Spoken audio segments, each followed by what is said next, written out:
Historias para Catecismo. La verdadera sabiduría cristiana se encuentra en el Catecismo. Escúchanos y disfruta cada día de una historia nueva que ilustre los principios doctrinales de nuestra fe.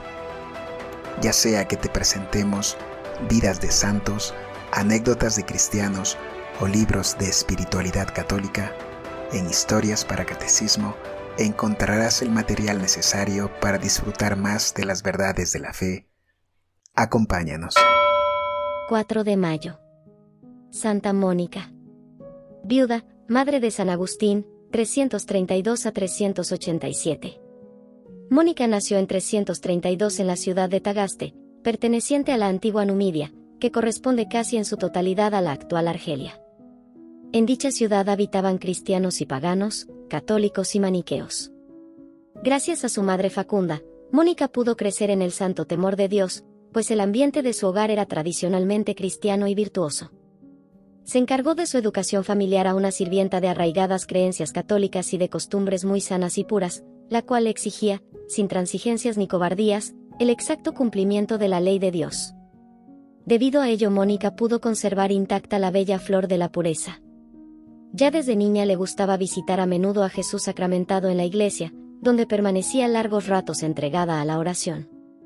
Con frecuencia interrumpía sus juegos para dedicar unos momentos a la oración. Sus compañeras la vieron reiteradamente detrás de algún árbol en actitud orante. Siguiendo los ejemplos de su virtuosa madre, solía interrumpir el sueño y levantarse a medianoche para celebrar íntimos coloquios con Dios. El rigorismo y la exigencia de su sirvienta e instructora lograron de Mónica un intenso espíritu de penitencia. Por él se privaba aún de tomar un sorbo de agua entre comidas. Sin embargo, la pobre niña cayó una vez en una tentacioncita de gula. Fue encargada de ir a buscar el vino que debía servirse en la comida, pero, por travesura de niña o por jugar una mala partida a la sirvienta, mojó sus labios en el precioso líquido, el cual le gustó. Poco a poco fuese aficionando al vino hasta que acabó por beber una taza entera. La sirvienta, que la había visto en esta acción, la reprendió ásperamente y la tildó de borrachina. Mónica se sonrojó al oír tal dicterio y determinó enmendarse. De allí en adelante la niña se mostró más humilde y mortificada. Desde muy temprana edad sintió vivo amor hacia los pobres, a quienes socorría en cuantas ocasiones podía. Les distribuía el pan que sobraba de las comidas, y le gustaba lavarles los pies, según costumbre de la época. Mónica, aunque joven, se mostraba siempre digna y noble en su porte, dulce y amable en su rostro. En su estado de matrimonio supo conservar estas virtudes, a las que juntó una inalterable paciencia. La prueba, su casamiento. Llegada a la edad núbil, Mónica se casó con Patricio, varón distinguido y honrado de la misma ciudad de Tagaste, a cuyo consejo municipal pertenecía. Hombre de carácter irascible y pagano, no parecía el más indicado para unirse en matrimonio con Mónica, mujer sencilla, buena y piadosa y, sobre todo, arraigadamente cristiana. Pero el enlace se efectuó, y sirvió, sin duda, para hacer ganar nuevos e innumerables méritos a la caritativa mujer, a la que no faltaron pruebas a causa de los frecuentes arrebatos de cólera del marido que tuvo que soportar, y también por los malos tratos de su suegra, pagana y de tan mal carácter como su marido. Por añadidura, sus propias sirvientas le hicieron blanco de unas viles calumnias, de cuya falsedad todos se convencieron pronto. Mónica toleraba pacientemente los arrebatos de aquel y las injurias de éstas, esperaba ansiosa el día en que Dios iluminara la mente y el corazón de su esposo, a quien procuraba no agriar con réplicas ni contradicciones. Siguió una táctica conciliadora, y con ella logró desarmar la cólera de Patricio, cuyo corazón fue ganando paso a paso, hasta que logró su completa conversión. A estas virtudes unió Mónica una continua oración para obtener de Dios la gracia que tanto anhelaba. Sus oraciones fueron favorablemente acogidas. Pero no fue esto solo, sino que, además, logró amansar a su suegra y rendirla a la evidencia de su virtud. Las mismas sirvientas se dejaron conquistar el corazón por la bondad de la santa. Agustín. En medio de este piélagos de tristezas y sinsabores, Dios suavizó un tanto la vida de Mónica con el gozo de la maternidad. Su primer fruto fue Agustín, quien vino al mundo arrastrando en pos de sí un mar de lágrimas para su madre, la cual por 2 veces, por así decir, le dio a luz, una para el mundo, anegado en pecados y herejías, y otra para Dios y su iglesia. Tuvo después otros 2 hijos, Navigio y Perpetua, cuya santidad debía quedar eclipsada por la de su hermano mayor. como madre verdaderamente cristiana, infundió en todos ellos, con su leche, el nombre y el amor de Jesucristo, y de ellos obtuvo 3 hijos santos. Tan grande es la influencia de una madre.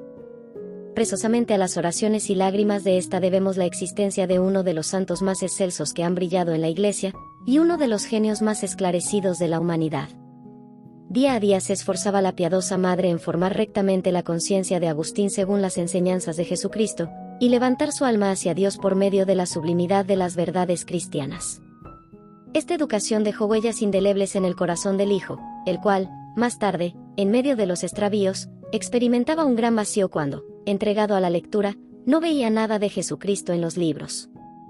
Mas, hay, que en las nacientes y ardorosas pasiones del niño ejercerán mayor influencia los perniciosos ejemplos de su padre que los santos esfuerzos de su madre y las correcciones de sus primeros maestros. Dios había dotado a Agustín de un corazón apasionado y de una inteligencia extraordinaria. Patricio cifraba en él las más halagüeñas esperanzas, y soñaba únicamente en la gloria que el talento y el saber de su hijo le proporcionarían ante los hombres. Determinó, pues, que su hijo saliese de los estrechos horizontes de Tagaste y se trasladase a Madaura, ciudad romana, también de África, donde hallaría más hábiles maestros. No es para comprender la pena que sentiría el corazón de Mónica en esta primera salida, ni las preocupaciones y temores que amontonaría en su mente. Los nuevos maestros de Agustín eran paganos. La asidua lectura de los autores gentiles con todas sus fábulas y escandalosas leyendas fueron el ordinario alimento de su juvenil ardor para formarse en la elocuencia y elegancia de estilo. Esta enseñanza carecía de freno para detener los avances impetuosos de las pasiones juveniles de aquel corazón apasionado y solo ante los problemas de la vida. Triste educación que levantará las más vivas protestas en el alma de Agustín, pero después de haber producido en ella los más perniciosos efectos. Cada vez que Agustín regresaba al hogar paterno, su conducta clavaba un puñal en el alma de su madre, despedazada al darse cuenta de los progresos del mal en el alma de su querido hijo.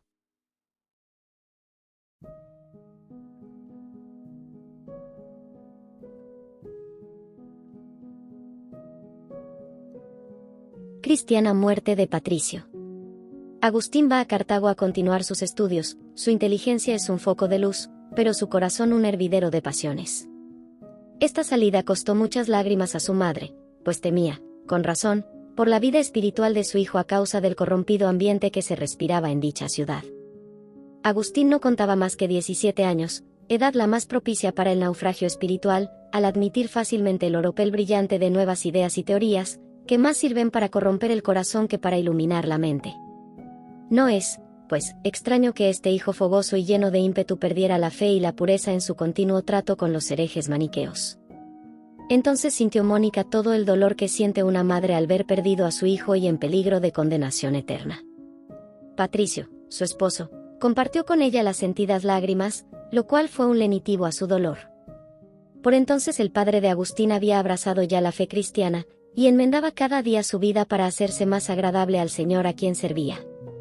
Cayó enfermo y pidió el bautismo, que recibió con fervor, y se durmió cristianamente en brazos de su esposa, por medio de la cual Dios le había concedido la gracia insigne de la sincera conversión. Libre ya Mónica de los lazos matrimoniales, pudo dedicarse más fácilmente a la oración y a toda clase de obras buenas, y evitar, en lo posible, el trato con el mundo. Aumentó sus austeridades, multiplicó las mortificaciones y desahogó su amor para con los pobres, en cuyo servicio pasaba la mayor parte del día. Se convirtió en madre de huérfanas, y consoladora de viudas y de casadas desengañadas de sus sueños de felicidad. Un hijo de lágrimas.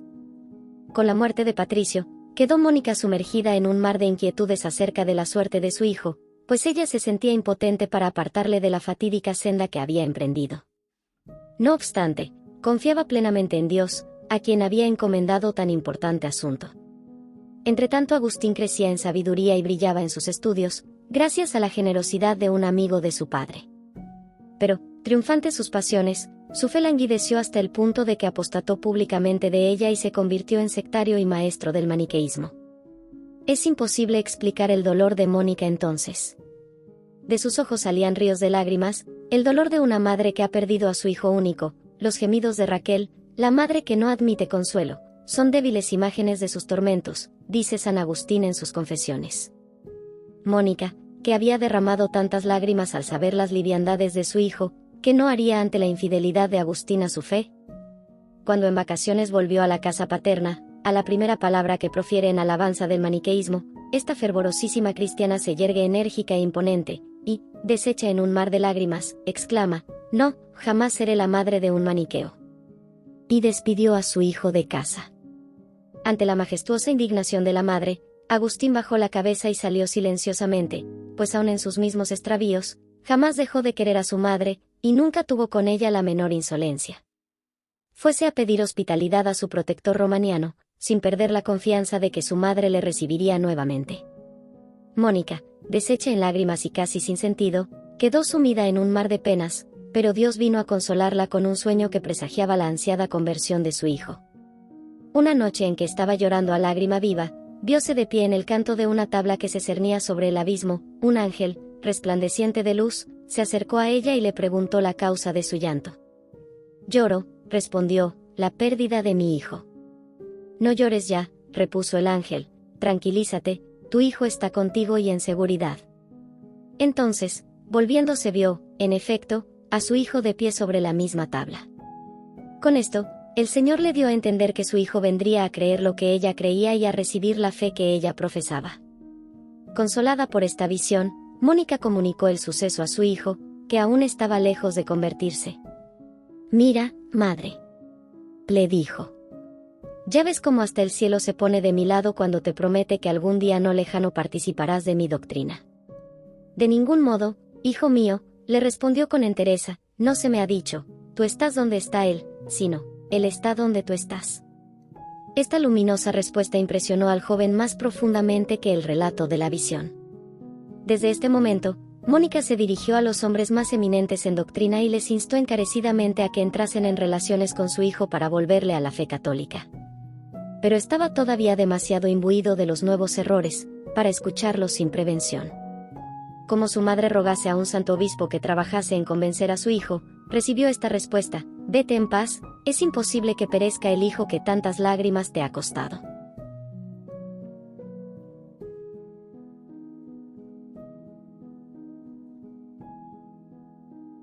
Huida de Agustín. Se acercaba el día en que se cumplirían estas proféticas palabras. Mónica, por su parte, no se cansará de poner en práctica cuanto favorezca su rápido cumplimiento. Proyecta Agustín salir de Cartago, donde explica retórica, y dirigirse a Roma para dar a conocer su extraordinario talento y tener discípulos más dóciles. ¿Cómo hacer conocer este proyecto a su madre, que no le pierde de vista? ¿Y cómo ausentarse sin que ella lo note? Finge Agustín un paseo por la costa y se embarca secretamente. Al darse cuenta Mónica del engaño, la embarcación desaparecía en el horizonte. Agustín enfermó gravemente en Roma, pero sanó gracias a las oraciones que dirigía por él al cielo aquella Santa Madre, abandonada y sola en tierra africana. En la primera ocasión que tuvo Mónica, embarcóse, atraída por aquel poderoso imán que era su hijo. Furiosa tempestad se desencadena, diríase que las potestades infernales luchan en defensa de Agustín, secundando la borrasca. Los marinos palidecen de terror en medio de las enfurecidas olas. Mónica los alienta y toma el remo de uno de ellos. No puede perecer la embarcación, en ello radica la salvación de su hijo. Y habrá quien, cerrando los ojos ante este heroico proceder, ensalce como un acto de intrépida valentía el de César ayudando y animando al marino. Qué lejos está de igualar aquel gesto, hijo de la ambición y del orgullo, al de una pobre mujer remando para ir en socorro del alma de su hijo que se halla en gravísimo peligro. Conversión de Agustín. Mónica llegó por fin a Roma, pero su hijo acababa de salir para Milán. Partió inmediatamente la santa en su seguimiento y logró alcanzarle. Accedió Dios, por fin, a tan prolongadas y meritorias súplicas. Diríase que si el Señor ha diferido por tan largo tiempo la concesión de la gracia, ha sido para otorgar muchísimo más de lo pedido. Amanecerán para ella días más dichosos, pues serán días de resurrección y de gloria. Agustín sentía amansarse sus luchas internas en el íntimo trato con San Ambrosio, obispo de Milán. Las palabras del santo doctor desvanecían todas sus dudas.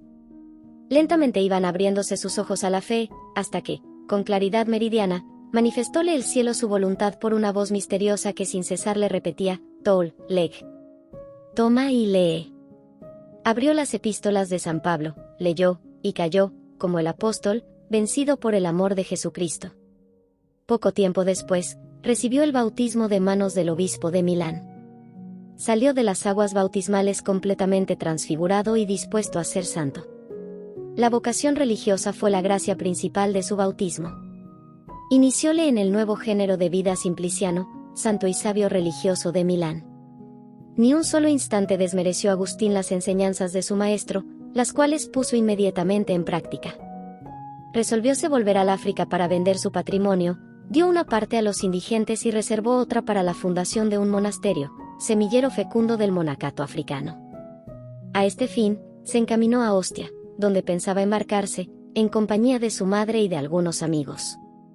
Pero, Mónica había ya terminado su obra, su hijo estaba convertido.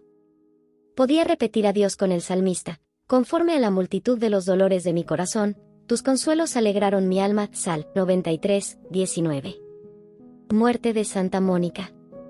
Un bellísimo cuadro, tierno como un idilio, inmortalizado por el arte, nos muestra a la santa sentada con su hijo a la orilla del mar.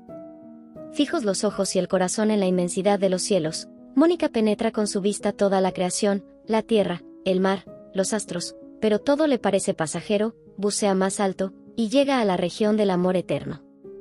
Aquí, en la posesión de Dios, encuentra la dicha, cuya posesión es capaz de arrebatarla en éxtasis. Y suspirando, abate su vuelo hacia este melancólico valle de lágrimas. Después de este rapto amoroso, queda como anonadada al verse tan lejos de sus esperanzas y anhelos, y, con los ojos preñados de lágrimas, dice a Agustín: ¿por qué, hijo mío, estoy aún aquí en este destierro, ahora que mis esperanzas están ya realizadas? Solo por una cosa deseaba vivir, por verte cristiano y católico. Y no solo se me ha concedido esto, sino que te veo despreciar la felicidad terrena para consagrarte del todo a Dios. ¿Qué hago, pues, ya en este mundo? En efecto, no le faltaba a Mónica más que emprender el vuelo hacia las eternas mansiones. En otra ocasión, aprovechando la ausencia de Agustín, habló con gran ardor del desprecio de la vida presente y de la dicha de morir para unirse con Dios. Y como Alipio, Navigio y otros amigos de Agustín le preguntasen si no tendría cierta aprensión en morir lejos de la patria, les respondió: nunca se está lejos de Dios, y no hay que temer que el día del juicio tenga dificultad en reunir mis cenizas y resucitarme de entre los muertos. Era esta una altísima gracia del cielo, pues hasta entonces había deseado ardientemente, como asegura Agustín, ser enterrada en su país natal al lado de Patricio, en el sepulcro que ella misma se había construido. 5 días después, presa de violentísima fiebre, presintió su próximo fin y, con el nombre de Dios en los labios, entregó su alma al Creador el día 4 de mayo del año 387. Mónica había vivido 55 años. Agustín contaba a la sazón 33. Después de los funerales, Agustín se retiró al desierto, y en presencia de Dios, dio rienda suelta a sus lágrimas, llorando, a esta madre, muerta a sus ojos, para el tiempo, a esta madre que le había llorado tantos años para resucitarle a los ojos de Dios. 10 siglos debían pasar antes que esta madre admirable disfrutase de culto público y universal. No se puede alegar que fuese desconocida, porque se halla su acabado retrato en las confesiones de su hijo. Sus restos descansaban en Ostia, en un sarcófago de mármol, debido a la piedad de Agustín, sin ser, no obstante, objeto de culto especial, aunque ya en diversos lugares se la honraba como santa desde el siglo XII. Intervino por fin el sumo pontificado, en la persona de Martín V. En virtud de su bula del 27 de abril de 1430, los restos de Santa Mónica fueron trasladados de Ostia a Roma. Durante la procesión, una madre obtuvo, al acercarse las santas reliquias, la curación de su hijo enfermo. Actualmente descansan en Roma, en la iglesia de San Agustín, bajo la custodia de los ermitaños de San Agustín, y son venerados por los peregrinos del mundo entero.